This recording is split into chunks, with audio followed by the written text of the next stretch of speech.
La naissance de ces classes libres date de l'entrée de la Bulgarie dans l'Union européenne.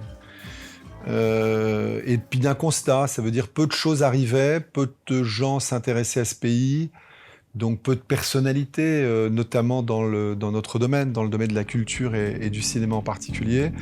Donc je me suis dit que c'était bien de faire venir des gens à Sofia et puis de montrer tout ce que les gens ont la chance de voir dans d'autres pays, cette diversité, le cinéma qui vient d'ailleurs, toutes ces pratiques qui aujourd'hui font que le cinéma s'expose et se diffuse dans des endroits aussi très différents.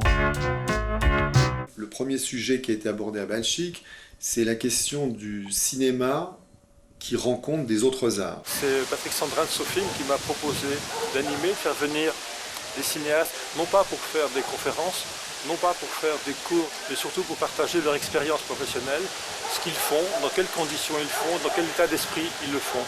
Et à partir de là, on peut penser que ça peut éveiller une curiosité, des intérêts, des réflexions chez ceux qui l'écoutent. Donc c'est vraiment dans un esprit d'ouverture, d'éveil et de dialogue que je pense qu'on veut instaurer ce cycle. Je fais des films de fiction, mais je fais aussi des films documentaires tournés vers l'art, ou l'architecture, ou la peinture, ou le cinéma. Les films que j'ai montrés, ainsi que ceux des autres, de mes accompagnateurs, étaient des films où le cinéma réfléchit sur les autres arts. Quand il y a l'acte de montrer une image, il y a une réponse à la question de l'autre. La passion, ça se partage, c'est-à-dire que c'est en voyant les films qu'on l'éprouve. Faire du cinéma, c'est vouloir communiquer avec ceux qui regardent le film. Et ce que je fais dans le film, c'est essayer de créer ce lien. Et de créer mon spectateur, c'est-à-dire transformer les spectateurs habituels sans attenter à leur liberté, mais les transformer aux spectateurs spécifiques. Je suis un puritain dans le cinéma. Moi, je présente quelques images et je vois la réaction. Et si ça marche ou si ça marche pas, etc. Si ça marche pas, je dis pas ils comprennent rien. Je dis c'est moi qui me suis trompé dans mes rapports. Je m'y suis mal pris. Je communique mal. Voilà.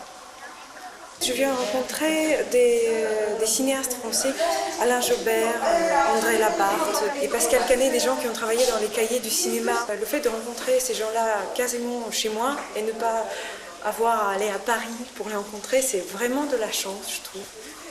Et c'était vraiment formidable. À partir du moment où il y a des rencontres internationales, que des gens de différentes cultures, de différents pays viennent et discutent avec les étudiants ou les jeunes cinéastes qui se lancent dans ce métier, ça ne peut avoir que des effets positifs.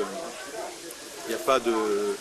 C'est pas la transmission d'un savoir comme s'il y avait des cours réguliers avec des exercices ou des choses comme ça. C'est plutôt la transmission d'une expérience, des difficultés qu'on a pu rencontrer. L'ambassade de France et l'Institut français de Sofia soutiennent une initiative comme la classe libre organisée par Patrick Sandrin, animée par Charles Tesson. Pour le moment, c'est une première expérience ouverte à d'autres disciplines puisque justement, elle porte au-delà de la matière cinématographique, sur de vraies interrogations de société. On fera un colloque sur la production, par exemple, où là, on fera venir un programmateur d'une chaîne télévision comme Arte, on fera venir des directeurs de musées. Ces sujets pourront s'étendre jusqu'aux arts plastiques, parce qu'aujourd'hui, certains réalisateurs glissent de la salle de cinéma, avec leurs œuvres, et notamment grâce à la vidéo, à ce qu'on pourrait appeler le musée d'art contemporain.